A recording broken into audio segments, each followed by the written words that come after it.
The hum of the private jet's engines filled the cabin as Claudia stood near the entrance, her arms crossed, an impatient expression on her face. The flight attendant beside her glanced at me awkwardly, clearly uncomfortable with what was happening. I had just set one foot inside when Claudia placed a manicured hand on my chest, stopping me in my tracks. "Adrian," she said, her voice dripping with fake sympathy, "this flight is for family only." My brain barely registered what she had just said. I stared at her, waiting for the punchline. A joke. A smirk. Anything that would indicate she wasn't serious. But the only thing I saw was the sharp amusement in her cold blue eyes, like she was enjoying this moment. "Family," I repeated, my voice calm despite the tight knot forming in my stomach. "Yes," she said, sighing as if I was the one being difficult. "You understand, right? This is a business trip, and I need to be surrounded by the people who actually contribute to the company." There was a beat of silence. A tense, stretching pause. My hands curled into fists at my sides, but I forced my face to remain neutral. I wasn't a man who lost his temper. I wasn't a man who begged. And I sure as hell wasn't a man who fought for scraps of respect from the woman who had everything because of me. I took a slow breath, inhaling the expensive cologne she wore, the same scent that had once made me weak in the knees. Not anymore. My gaze flickered past her. Seated inside the jet were her executives, her top managers, a few board members, and him, Daniel, her right-hand man, her golden boy, her new favorite genius. My jaw clenched, but I forced myself to relax. This wasn't the time. I met her eyes one last time, nodding slightly. "Of course," I murmured. And then I stepped back. No argument, no begging, no outburst, just a simple nod. For the first time, I saw a flicker of uncertainty in her expression, as if she had expected me to react. Maybe yell, demand an explanation, fight for my spot. But I didn't.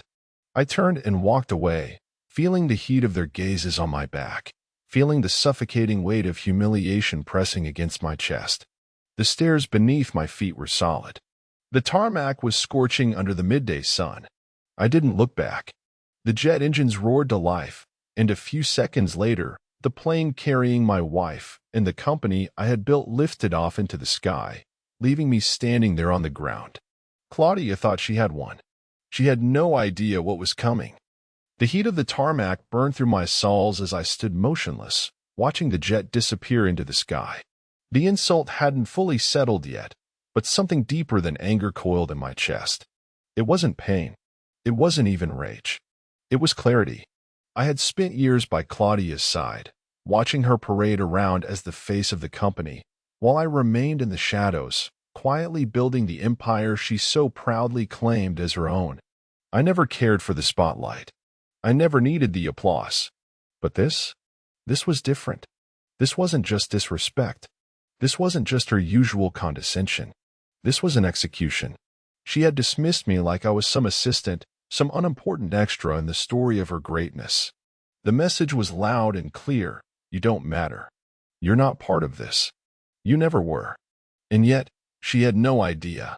She had no idea that the very thing that made her company powerful, the foundation of their success, belonged to me. I turned on my heel, walking across the tarmac towards the black car waiting for me. The driver barely had time to open the door before I slid inside, my mind already calculating the next move. By the time we hit the highway, I had my laptop open, fingers flying across the keyboard.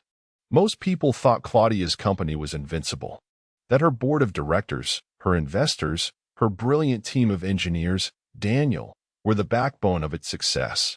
But they weren't. It was one thing: the software. My software. The algorithm I had spent years perfecting, the one that revolutionized automation and predictive analytics, making their systems smarter, faster, unstoppable. It was the company's biggest competitive edge, the very reason their stocks skyrocketed, why their competitors could never catch up. And in the fine print of a very specific contract, buried beneath mountains of legal jargon, was a clause, one that Claudia, in all her arrogance, never even thought to question. Because why would she? Why would she ever doubt that she owned everything? She never once suspected that I held the true power. I scrolled through the contract, stopping when I reached the critical section. Ownership. Not hers. Mine. She never read the details. She never even considered that I might have protected myself, that I would have made sure my work couldn't just be taken from me, chewed up, and spat out like I was nothing. Claudia thought she had one. By the time her jet landed, she would learn just how wrong she was. The moment I stepped into my penthouse, I felt the shift, the point of no return. Claudia thought she had humiliated me, thought she had stripped me of my worth in front of her executives, her investors, her precious Daniel. But in reality, she had given me exactly what I needed, a reason to stop holding back. I set my laptop on the sleek marble counter and rolled my shoulders, the tension in my body morphing into something far more dangerous. Precision. This wasn't about revenge. Revenge was emotional, sloppy. No, this was about control. And I was about to take it back. The screen glowed as I accessed the private server, my server. Claudia's company was a behemoth, yes, but the software they relied on? The one that made their entire operation run seamlessly, processing billions of dollars in transactions, managing their proprietary AI models, automating their entire infrastructure? That was mine. And in about 10 minutes, it would no longer be theirs. My fingers moved with certainty, executing a sequence of commands that few in the world would even understand. A silent ghost in their system, I had always maintained access, just in case. Not because I ever planned to do something like this, but because I knew one day Claudia would make a mistake. And today was that day. I tapped a key. The first phase initiated. A slow, methodical withdrawal of my algorithm from their core system. Not a brute force shutdown. No, that would be too obvious. Instead, I removed the intelligence behind their operations. The software would still exist, but it would be nothing more than an empty shell. A skeleton without a brain. Like Claudia without me. I sat back, watching as the process unfolded, every data packet disappearing from their control and returning to mine. And then I made the final move. I sent an encrypted update through the system, one that would trigger the moment Claudia's plane landed. A message. Just 2 words. Not yours. I shut the laptop with a quiet click, standing and stretching as the city lights flickered outside the massive windows. Claudia had built her entire empire on the illusion of power. Tomorrow, she would wake up to reality. Claudia's private jet touched down at the executive airstrip just after midnight. By then, the damage was already done. She walked off that plane thinking she was at the top of the world, blissfully unaware that her kingdom had already started to crumble. I was awake when it happened. I knew exactly when she stepped off the aircraft because that's when the first frantic calls started rolling in. The first was from the company's CTO. The second, from their head of cybersecurity. The third? Her precious golden boy, Daniel. I sat in my penthouse, sipping a glass of whiskey as I watched the chaos unfold in real time. The beauty of it all was how silent it was. No explosions, no alarms, just a slow, creeping dread as they realized something was very, very wrong. The algorithm was gone. Oh, their system still ran for now. Transactions were processing, analytics were still spitting out data, but something was missing. The intelligence behind it all. The self-optimizing, machine learning engine that allowed their infrastructure to predict failures before they happened. The proprietary AI that made their entire company run flawlessly, like an unstoppable force. Claudia's company wasn't a tech giant because of her leadership. It was a tech giant because of me. And now, it was just a shell. I took another sip of whiskey as my phone vibrated on the counter. Claudia. I let it ring. She called again. And again. And again. Then, a text. Adrian, what the hell did you do? I smiled. I let her sweat for another 5 minutes before finally picking up. I didn't say a word. All I heard was her breathing sharp, panicked. The sound of a woman who had just realized the ground beneath her feet wasn't as solid as she thought. Adrian, she started, her voice laced with that same fake authority she always used, as if she still had control. We have a serious issue. Something's wrong with the system. We need to. It's not your system, I said calmly, swirling the whiskey in my glass. Not anymore. Silence. I could feel her mind racing. The wheels turning, the slow, dawning horror creeping up her spine. "What are you talking about?" she asked, but there was something different in her voice now. A crack. I leaned back, letting the moment stretch. "I own the software, Claudia. Always have." "That's ridiculous," she snapped, but there was no real confidence behind it. "The company owns the software. It was licensed under my name," I interrupted, my voice measured. "Not the company's. Not yours. Mine."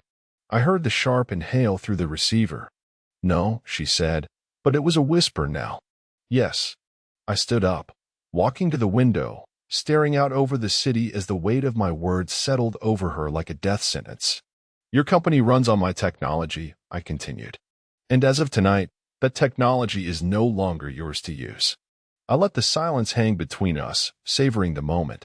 Then, I said the words that shattered her world completely. "You built an empire on something that never belonged to you." And then, just like she had done to me on that jet, I hung up. The moment I ended the call, I could feel the rage boiling on the other end of the line. Claudia wasn't used to losing. She had spent her entire career taking credit for the brilliance of others, manipulating her way to the top, and owning every room she walked into. But now she was powerless. And she knew it. I tossed my phone onto the counter and turned back to my laptop. The company's internal servers were in absolute disarray. Their engineers were scrambling to figure out what had happened, but they would never find a hack or an attack, because there wasn't one. I hadn't stolen anything. I had simply taken back what was mine. A slow smile pulled at my lips as I refreshed the live system logs. Claudia's entire empire was built on my algorithm, and without it, their infrastructure was already beginning to collapse. The automated logistics? Failing. The predictive analytics? Vanished. The seamless customer experience they bragged about to investors? Falling apart in real time. They could keep pretending things were fine, but by the time the markets opened in the morning, their stock would be in freefall. And that's when the real storm would begin. I didn't have to wait long for the next call. This time, it wasn't just Claudia. It was a conference call. I saw the incoming request and couldn't help but laugh. She had brought backup. Her chief financial officer, her legal team, and, of course, Daniel. "Perfect," I answered, keeping my voice perfectly neutral. "Adrian," Claudia started, her tone sharp, forced, like she was desperate to maintain control. "We need to talk." "No," I corrected. "You need to talk." "I'm just listening." Silence. Then, the CFO cleared his throat, trying to keep things professional. "Adrian, let's not escalate this," he said in that corporate, "let's all be rational tone. We understand there's been some confusion regarding the software licensing. But surely there's a way we can work this out." I chuckled. "Confusion?" I repeated, feigning surprise. "No confusion at all. Claudia's company doesn't own the software. I do. And since I'm feeling generous, I'm officially terminating their access to it. Effective immediately." Daniel, Golden Boy Daniel, finally spoke up, his voice laced with barely concealed frustration. "You can't just pull the plug on an entire corporation overnight," he snapped. I arched an eyebrow. "Oh? Then why is it already happening?" Silence. They knew. They were watching it happen in real time. "Listen," Claudia cut in, her voice suddenly softer, trying a different approach. "Let's be reasonable, okay? You and I, we don't have to do this. I know you're upset about earlier, but this is business. If you return the software rights to the company, I'll make sure you're taken care of." I nearly laughed. Taken care of? The sheer arrogance of this woman. I leaned back, my voice dripping with amusement. "Tell me, Claudia, did you feel taken care of when you kicked me off that jet?" Dead silence. Not just from her, but from everyone on the line. Checkmate. Her breath hitched just slightly. I could hear it, the moment she realized just how badly she had underestimated me. I let the silence stretch, let them sit in the weight of their failure. Then, I delivered the final blow. The software is mine. The technology is mine. And as of tomorrow, so is your biggest competitor, because I just sold them exclusive rights. Claudia gasped. I smiled. Then, before she could say another word. I hung up. The moment I hung up, I leaned back, savoring the quiet satisfaction of knowing that Claudia, the untouchable, the all-powerful CEO, was now in full-blown panic mode. For the first time in her life, she wasn't in control, and she knew it. My phone vibrated again, another incoming call from her. I didn't even bother looking at the screen. Instead, I silenced it and poured myself another glass of whiskey. Let her stew. Let her feel what it's like to be helpless. I took a slow sip as my laptop screen flickered, updating the transaction status of the exclusive software rights. Confirmed. Finalized. Irrevocable. Claudia's biggest competitor, one she had publicly mocked for years, now had sole ownership of the technology that made her company the industry leader. Her empire wasn't just crumbling. It was about to be conquered, and she had no one to blame but herself. I exhaled, enjoying the moment. Then, another vibration. A text. From Claudia. Adrian, we need to talk. I'm serious. Let's meet. I stared at the message for a long second. She wasn't calling me in front of her board now. She wasn't looping in her lawyers. This wasn't the CEO talking. This was the woman who had just realized she made the biggest mistake of her life. I smirked, typing back 2 words before setting my phone down. Not interested. And just like that, I was free. Claudia wasn't the type to accept defeat. Not easily. Not without a fight. And definitely not without trying to manipulate her way out of the disaster she had walked straight into. So when I woke up the next morning, I wasn't surprised to see the dozen missed calls, the flurry of texts, the last-ditch attempt to salvage the situation. Claudia, Adrian, be reasonable. This is business. Claudia, we can fix this. Claudia, come to the office. Let's talk like adults. Claudia, please, Adrian. Don't do this. Oh, there it was. The shift. The desperation. The woman who had coldly kicked me off her jet, treating me like an insignificant nobody, was now begging me to undo what had already been set in motion. I took my time getting ready, checking the news while I brewed my coffee. It was everywhere. Tech giant Claudia Lancaster faces unprecedented crisis as software disruption rocks markets. Industry shocked. Lancaster Tech loses critical AI infrastructure overnight. Rival firm announces acquisition of game-changing algorithm. Lancaster shares plummet 27% in pre-market trading. I smirked as I took a sip, scrolling through the articles. Investors were panicking. Analysts were already questioning Claudia's leadership. The market had smelled blood, and they were circling like sharks. And Claudia? She was drowning. I was halfway through my coffee when another text came through. Not from her. From Daniel. I raised an eyebrow, opening it. Daniel, I don't know what your problem is, man, but you need to get over it. Claudia built that company, not you. You're just a bitter ex-husband trying to make a statement. I laughed. Of course he'd say that. He was exactly like her, delusional, entitled, convinced that the world owed him something. I typed back 2 words before blocking his number. Checkmate, kid. Then, just as I set my phone down, it rang again. Not Claudia. Not Daniel. The CFO.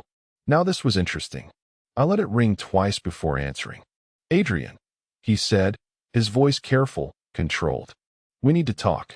Privately. I leaned back in my chair, a slow smile forming. Do we? Look, I won't waste your time, he continued.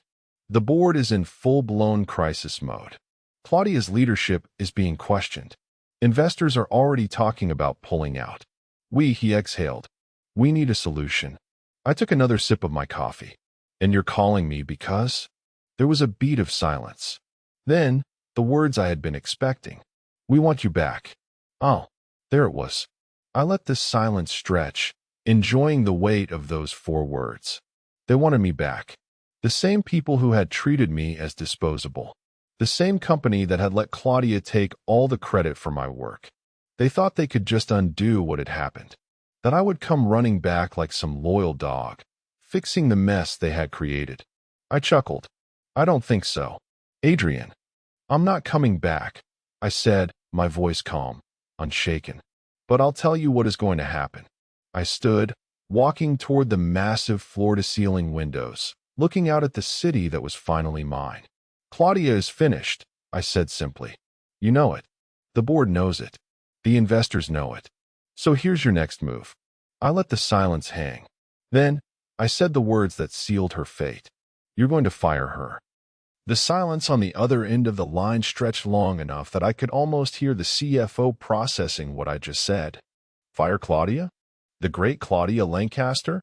The CEO who had spent years convincing the world she was untouchable? It would have been unthinkable just yesterday. But today? Today, she was a liability. And they knew it. That's a bold suggestion, Adrian. His voice was measured, careful, but I could hear the hesitation underneath. I don't make suggestions, I replied smoothly. I lay out realities. I could hear the stress in his exhale. She's still the majority shareholder. She is bleeding this company dry, I interrupted. The stock is in free fall. The investors are freaking out. The media is already tearing her apart.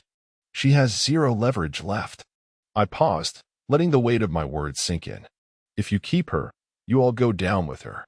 He didn't respond immediately, but he didn't argue either, because he knew I was right. If Claudia somehow managed to claw her way back into control, the company was done. She had built her empire on an illusion, and now that the world saw the cracks, there was no patching it up. Finally, after a long silence, the CFO sighed. I need to talk to the board. You do that, I said, a smirk playing at my lips. Then, as if on cue, another incoming call popped up on my screen. Claudia. Again. Desperate. Panicked. I let out a small laugh, then switched back to the CFO. Actually, I said, you might want to move fast. Why? I glanced at the flashing call, my smirk widening. Because she's about 2 minutes away from doing something really stupid. And then, just for fun, I picked up her call. She was breathing heavily, not in anger, not in rage, but in fear. Adrian. Her voice was unsteady, nothing like the sharp, commanding woman who had once dismissed me without a second thought. Morning, Claudia, I said lazily, leaning against the counter. Sleep well. You can't do this. Oh, but I already did. She sucked in a shaky breath. Listen, maybe we got off on the wrong foot. I actually laughed at that. The wrong foot. I repeated. You mean the part where you humiliated me in front of your entire executive team? Or the part where you stole my work and pretended it was yours? Just trying to be specific here. I didn't steal. I cut her off with a sharp, amused sigh. Claudia, I said, I don't care. That shut her up. This isn't about revenge, I continued, my voice cool and controlled. This is about balance. And for the first time, you don't have the power. She went quiet. What do you want? She finally asked, voice brittle. I almost felt pity for her. Almost. But then I remembered the years I had spent letting her walk all over me, believing that my silence was the price of keeping the peace. Not anymore. I don't want anything, Claudia, I said. I already have everything. Her breath hitched. And then, before she could try to spin another one of her manipulative pleas, I ended the call. For the second time in 24 hours. I hung up on her. And this time, it wasn't just a phone call. It was the end of her career. The fallout was immediate. By midday, the tech world was in full meltdown mode. News outlets ran headlines faster than they could update their graphics. Claudia Lancaster's empire crumbles, stock down 42% as board holds emergency meeting. Anonymous source claims CEO had no idea who owned the software that made her billions. Lancaster tech in chaos, investors demand leadership change. And the best part? I didn't have to lift a damn finger. I sat back in my penthouse, watching it all unfold, sipping my coffee like a man who had all the time in the world. Claudia, on the other hand, she was fighting for her life. She went on the offensive, calling in favors, trying to rally support, issuing frantic press releases claiming the company was handling the issue internally. It didn't matter. The damage was done. And the board, the same people who once worshipped the ground she walked on, were nowhere to be found. By the afternoon, I got the confirmation. The board was meeting to vote on her removal. That was it. That was the final nail in the coffin. Claudia Lancaster, the woman who built an empire on smoke and mirrors, was about to be exiled from the very throne she thought she owned. And the funniest part? She still thought she had a chance. Because at exactly 3:47 p.m., my phone rang again. Claudia. Again. I let it ring. She called again. And again. And again. Until finally, I picked up, just to hear how broken she sounded. Adrian, she breathed, desperation bleeding through the receiver. They're voting. You have to stop this. I smiled, leaning back into my chair, calm as ever. No, Claudia, I said simply. You have to accept it. Silence. Just shallow, panic breathing on the other end. Adrian, she tried again, her voice cracking. I was wrong. I made a mistake. Okay. But this isn't just about me. It's about the company. Your work. I let out a small laugh. My work. I repeated. Oh, don't worry. My work is just fine. Your company, on the other hand. I trailed off, just to let her feel the weight of it. She sounded like she wanted to scream, but she couldn't. Not anymore. Because for the first time in her life, there was no one left to manipulate. Just me. And I was done playing along. Adrian, she whispered, I don't know what to do. And there it was. Not the mighty CEO. Not the ruthless woman who had discarded me like an afterthought. Just a lost, broken person who had finally realized she wasn't untouchable. I let that moment linger. Then, I said the last thing she ever expected to hear. I do. And I hung up. I didn't need to watch the board meeting to know how it would end. Claudia was done. By 5:12 p.m., the vote was finalized. Breaking, Claudia Lancaster removed as CEO, effective immediately. I leaned back in my chair, watching the news unfold with an almost lazy satisfaction. She must have fought it. Of course she did.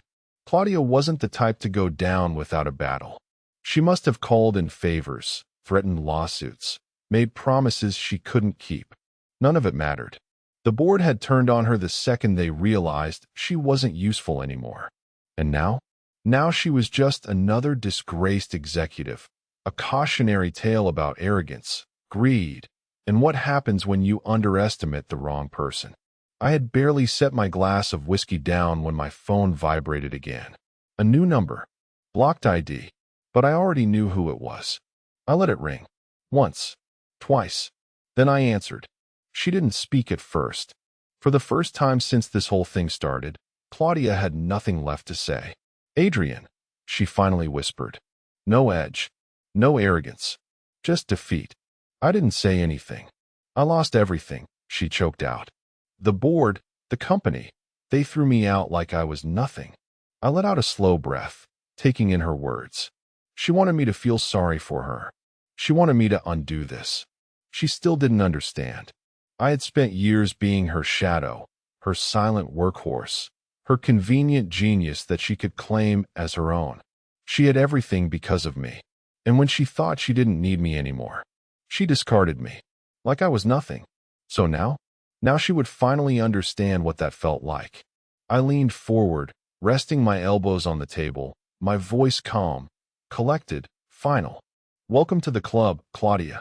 And then, for the last time, I hung up. In the days that followed, the world moved on, but Claudia? She had to sit in the wreckage of her own making. The company released an official statement about her departure, calling it a necessary leadership change to rebuild trust with investors. Corporate speak for, we threw her out like yesterday's trash. The stock took a hit, but with her gone and the board scrambling to stabilize, it started to recover, especially after news broke that I had partnered with their biggest competitor. And Claudia? She disappeared. No press conferences. No fiery speeches. No desperate attempts to claw her way back into the industry. She was finished. But me? I was just getting started. The competitor who had bought my algorithm wasted no time putting it to work. Within a month, they were dominating the sector, doing what Claudia's company could never do, because they had the brains behind the empire, not just the face of it. And me? I had everything I wanted. Control. Freedom. And most importantly, the satisfaction of knowing that the woman who once thought she owned the world was now just another forgotten name in a sea of failed executives. One night, as I sat on my penthouse balcony, overlooking the city, my phone buzzed. An email. From Claudia. I almost didn't open it. But curiosity got the better of me. Subject. I was wrong. Message. I don't expect you to forgive me. I don't expect you to even care. But I wanted you to know. You were right. You always were. No manipulation. No excuses. Just admission. I stared at the screen for a long time. Then, without a second thought, I deleted the email. Because Claudia Lancaster? She wasn't my problem anymore.